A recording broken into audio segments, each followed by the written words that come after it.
मैं बना रहा हूँ चाय।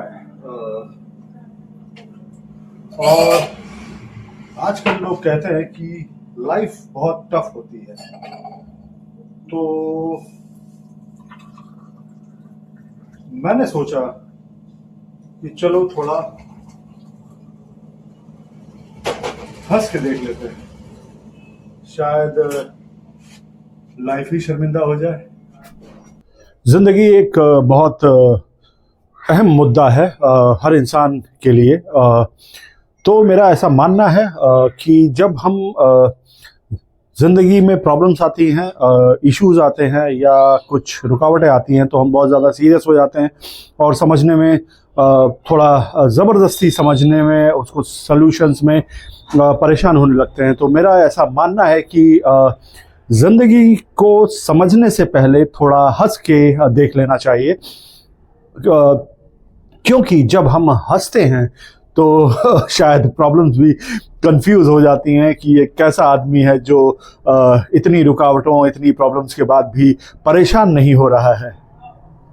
सुबह सुबह उठना भी आजकल एक एडवेंचर की तरह हो गया है। मैंने देखा एडवेंचर की तरह हो गया इन सेंस, जैसे पहले बड़ों की बात से, बड़ों की आवाज़ से, माँ की आवाज़ से नींद खुलती थी, अब नींद खुलती है अलार्म से। और अलार्म जब बजता है तो हम ऐसे रिएक्ट करते हैं जैसे कि किसी ने गलत समय पर डोरबेल बजा दी हो। स्नूज करना अलार्म को सुबह सुबह आजकल एक नया संस्कार एक्टिविटी है हमारे नए ज़माने का। अलार्म को सुबह स्नूज करना, पहले बस 5 मिनट, दूसरी बार यार अब तो उठना पड़ेगा, तीसरी बार चलो छोड़ो, डेस्टिनी पे छोड़ देते हैं, जो होगा किस्मत देखेंगे।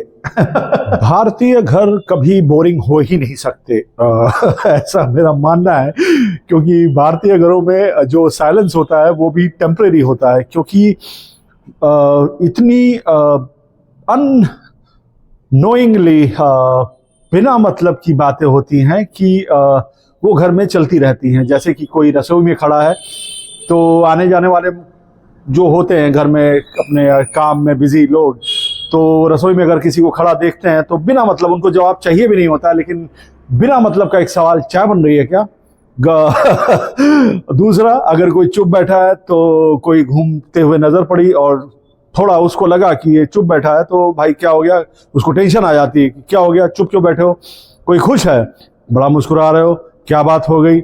मतलब चुप रहो तो सवाल, खुश रहो तो सवाल। तो मतलब यहाँ अननोइंगली बिना मतलब फुल टाइम केयरिंग एक दूसरे के लिए स्वभाव रहता है। हमारे यहाँ भारतीय घर कोई जगह नहीं होता, वो एक इमोशन होता है, एक एहसास होता है, एक भावना होती है दिल से जुड़ी, जिसको मिलाकर एक घर कहा जाता है। और जब 4 लोग बैठे होते हैं खाना खाने के समय, तो 5वीं प्लेट का खाना अपने आप निकल जाता है। ये नहीं पूछा जाता कि कौन आएगा, ये किसके लिए है, वो बस बन जाता है। और शायद इसी को अपनापन और संस्कार कहते हैं। आज के समय में सबसे ज्यादा सोचने वाली बात यह है कि हम अपनी वैल्यूज को इतना साथ रखते हैं, लेकिन उतना सर्वोपरि नहीं रखते। तो कह सकते हैं कि हम इतने मॉडर्न हो गए हैं, इतने मॉडर्न कि अगर हम लड़खड़ा कर कहीं चलते वक्त गिर जाएं या लड़खड़ा जाएं, तो अगर फोन जमीन पर गिरता है तो पहले हम फोन देखते हैं, फिर जमीन देखते हैं और फिर खुद को देखते हैं।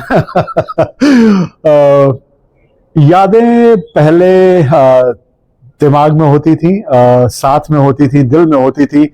अब यादें फोन गैलरी में होती हैं, वो भी फुल स्टोरेज के साथ। बहुत सारे एक्सपीरियंसेस हैं, शायद मैं गलत हूं, मैं सही हूं, ऐसा नहीं, बस एक विचार आया तो मैं आप लोगों के साथ शेयर कर रहा हूं कि इस तरह जब मैं कुछ देखता हूं तो मुझे लगता है कि ये बातें शेयर की जाएं। जब हमारे यहाँ फोन लिया जाता है एक नॉर्मल समाज में, तो कोई चीज आती है तो रखने का जो चीज को रखने का जो हमारा एक तरीका होता है वो ऐसा होता है कि फोन कितना भी नया हो, कुछ ही दिन हुए हो, उसकी फोन मेमोरी हमेशा फुल स्टोरेज के साथ रहती है, इतनी फोटोज क्लिक की जाती हैं, इतने वीडियोस बनाए जाते हैं, जो कि बहुत अच्छा है। वो हमें भी जब काफी समय बीतने के बाद देखते हैं तो अच्छा लगता है। लेकिन मैं क्या कर रहा था कि फोन कितना भी नया हो, कुछ दिन बाद चार्जिंग केबल उसका हमेशा गड़बड़ रहता है कि नहीं? और हम भारतीयों के घरों में संस्कार किसी भाषण से नहीं आते, वो घर की छोटी छोटी बातों से आते हैं। हमारे बड़ों के व्यवहार से आते हैं, हमारे बड़ों की सीख से आते हैं। घर के छोटे छोटे जो काम होते हैं, जो हमारे बड़े करते हैं, हमारी माँ, हमारी दादी, हमारी बहन, हमारे पिताजी, हमारे दादाजी, हमारे भाई, तो उनसे संस्कार आते हैं। जैसे कि एक नॉर्मलाइज वे में अगर बोला जाए, सबसे सिंपल, बहुत गहरे में नहीं जाते हैं, कि अगर कोई हमसे बात कर रहा है तो उसको सुनते समय हम मोबाइल ना देखें, और अगर खाना खाया है, खाना जो कि आज की दुनिया का नहीं, हमेशा दौर कोई भी आ जाए, सबसे इंपॉर्टेंट चीज होती है, तो खाना खाने के बाद भगवान का शुक्रिया अदा करना, सुबह उठकर अपने बड़ों के पैर छूना, उनको सुप्रभात बोलना। और ये पुराना कल्चर नहीं है, ये बेकार कल्चर नहीं है, ये शायद होना चाहिए जो पहले होता था, जो अब खत्म होता जा रहा है, ऐसा मुझे लगता है। तो ये मैं आप लोगों से शेयर कर रहा हूं, आप लोग बताइए कि मैं सही हूं या गलत। संस्कार कोई लेक्चर नहीं होते, संस्कार हमारे डेली रूटीन्स में, हमारे गतिविधियों में, हमारे बड़ों की गतिविधियों से हमें बिन कहे, बिन मांगे, बिना भाषण के एक रूटीन से, गतिविधियों से मिल जाते हैं। शायद मैं गलत हो सकता हूं, जैसे मैंने कहा कि हम बहुत गहराई में नहीं जाते हैं इस पर, लेकिन हाँ, जैसे हम सुबह उठे और हमने अपने घर के, अपने किसी घर के बड़े के पैर छुए और उसने बिना आपकी तरफ देखे, क्योंकि वो बड़ा है, एक रूटीन है, तो उसके मुंह से जो एक आवाज निकलती है, खुश रहो, बने रहो, या जो भी आशीर्वाद वो देता है, वो इतना प्योर होता है, उसका साउंड इतना क्लियर होता है कि सुन के दिन और दिल दोनों खुश हो जाता है। और यही शायद देसी वर्जन ऑफ लव होता है। आप लोगों से बात करते करते बहनोई साहब आ गए ऑफिस से, और ऑफिस से आने के बाद उन्होंने कहा कि चलो वेन्यू हॉल देख कर आते हैं। तो मैं, बहन और बहनोई साहब, जहाँ से भांजे की सगाई होनी है, तो जो कि यहाँ विजयनगर रोड पर बना हुआ है, काफ़ी फेमस है ये, रोका बैंक्वेट करके इसका कुछ नाम है। जनरली मैं ऐसी चीज़ों से बहुत दूर रहता हूँ, लेकिन जब फैमिली की बात आती है तो मैं शामिल रहता हूँ। तो वही, मैं इन लोगों के साथ पीछे पीछे, सभी बड़े हैं तो मैं पीछे ही रहता हूँ। तो मैं भी आया साथ में देखने। तो काफ़ी खूबसूरत हॉल दिखाई पड़ रहा है, जो आपको भी दिख रहा होगा। काफ़ी बातचीत करते करते यहाँ पर हॉल के जो केयर टेकर्स हैं, उन्होंने लाइट भी जला दी ताकि हम अच्छे से इस जगह को देख सकें। तो मुझे तो ये हॉल ठीक लग रहा है, मतलब रिंग सेरेमनी के पर्पस से, और भी जो इवेंट्स होते हैं या फंक्शंस होते हैं, फैमिली फंक्शंस के लिए काफ़ी अच्छा स्पेस है, काफ़ी खूबसूरत है, काफ़ी अच्छा डेकोरेशन तो अभी नहीं है क्योंकि वो फंक्शंस में ही होता है किसी भी हॉल में, लेकिन जो स्पेस है, जो स्ट्रक्चर है, वो काफ़ी बेहतर है, काफ़ी खूबसूरत सा है। और काफ़ी जो आजकल डिमांडिंग में, जिस तरह के आजकल पार्टी कल्चर्स में जिस तरह के इवेंट प्लेसेस होते हैं, उस तरह का बना हुआ है।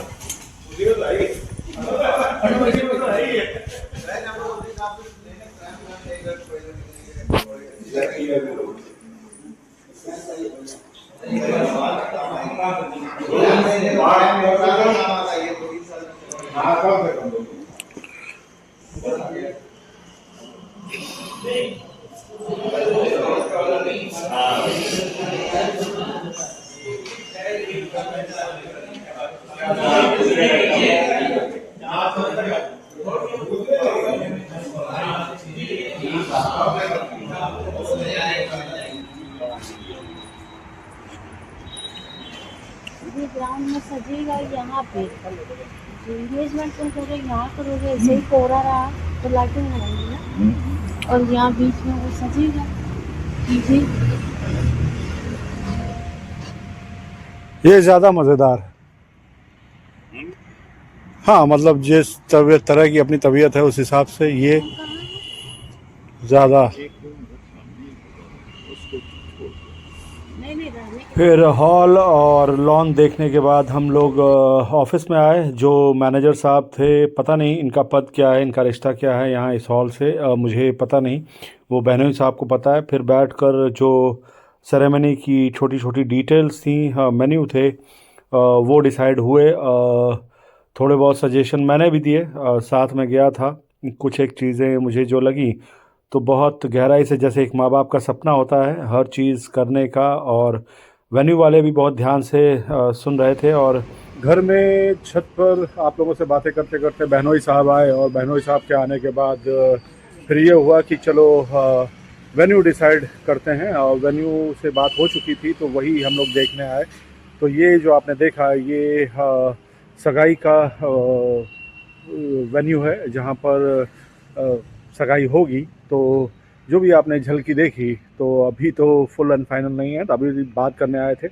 तो वो सब आप लोगों ने जो भी अभी झलकी देखी वो सगाई के मेन वेन्यू की तस्वीरें हैं। सब देखने के बाद वापस ऑफिस में आए और फिर कुछ चीज़ें फाइनलाइज की। जो ओनर थे उनको भी फ़ोन किया, उनसे भी बात हुई, और उसके बाद मैनेजर से पूरा कंफर्मेशन करते हुए चीज़ों के साथ मैं भी मौजूद था, जो मेरी आदत है। तो बस सारे मोमेंट्स मैंने कैप्चर किए कि वहाँ पर जो हम लोग गए थे वो सब मैं आप लोगों के साथ भी शेयर करूं, तो मैंने अपनी उपस्थिति के साथ वो सारे तस्वीरें ली।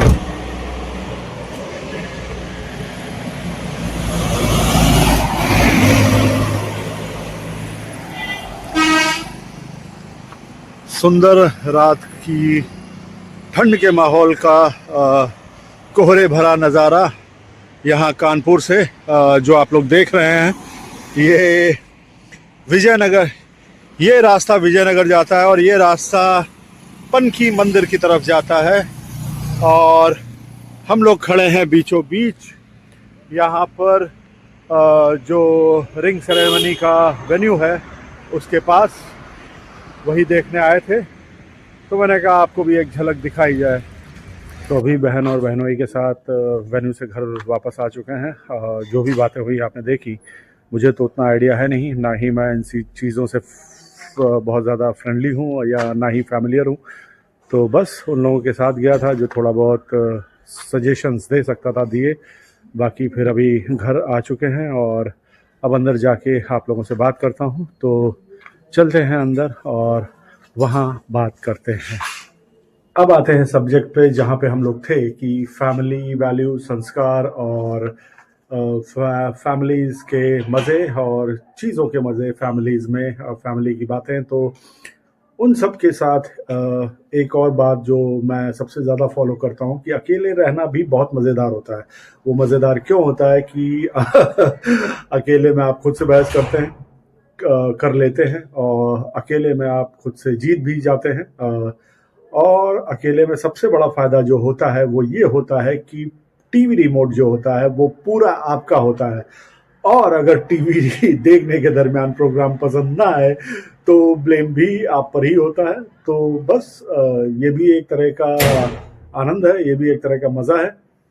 इसलिए बहुत ज़्यादा समझने की ज़रूरत नहीं है, बस खुश रहिए, हंसते रहिए, क्योंकि ज़िंदगी परफेक्ट नहीं होती। हाँ, लेकिन ज़िंदगी मज़ेदार ज़रूर होती है। इसलिए हंसते रहिए। और आपके 47 ईयर यंग हैंडसम लड़के सीकर सन्यासी का ऐसा मानना है कि हम इंडियंस की, हम कॉमन इंडियंस की हंसी ही हमारी सबसे बड़ी, सबसे बड़ा, सबसे मजबूत देसी सुपर पावर है। तो आज के लिए साइनिंग ऑफ। जय श्री राम, हर हर महादेव, जय श्री कृष्ण, जय श्री राधे। खुश रहिए, मस्त रहिए और बने रहिए अपने सीकर सन्यासी के साथ हंसते हुए। हम लोग गए थे अभी बाहर, तो जनरली जब रात में देर हो जाती है, इस वक्त बज रहा है 11 बजने वाले हैं, तो जो मेरा सिस्टम है वो थोड़ा अजीब सा है, तो मैं रात में खाना अवॉइड ही करता हूँ।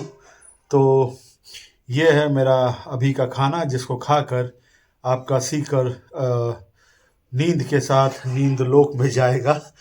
तो बस मैं खाता हूँ और मिलता हूँ आपसे कल। तब तक आप भी खाइए पीजिए, मस्त रहिए। शुभ रात्रि।